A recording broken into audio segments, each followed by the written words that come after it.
Tunawasalimu katika jina lake Yesu Kristo. Tunashukuru Mungu kwa neema ya pambazuko njema ya asubuhi na kutupa hii neema na hii pumuzi ya kupumua mimi na wewe mahali pale pote ulipo. So nataka tuambie Mungu merci. Tuambie Mungu merci. Mungu ni mwema kwenye maisha yetu. Ametupa hii fursa ya kuona leo.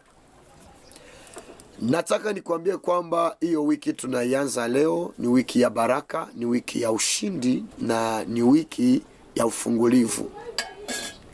Ila nataka nikwambie kwamba usiwe na kiburi, usiwe na majivuno, usijivune kumutu kwa sababu leo umepandishwa kiwango cha juu.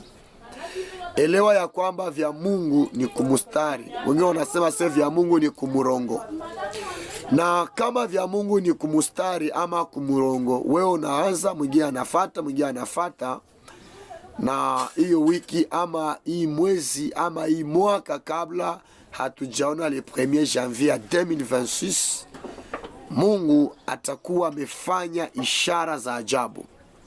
So kama niko pamoja na wewe utasema tu amina na Bwana aikamilishe kwenye maisha yako. Kwa nini nasema tuache kiburi, tuache majivuno?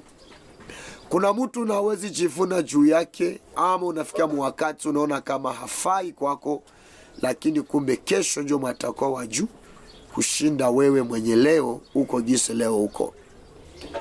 Ni ushauri tu, na naamini kwamba ukiashika na kuizingatia vizuri yatatufaa na yatatusaidia sana katika maisha.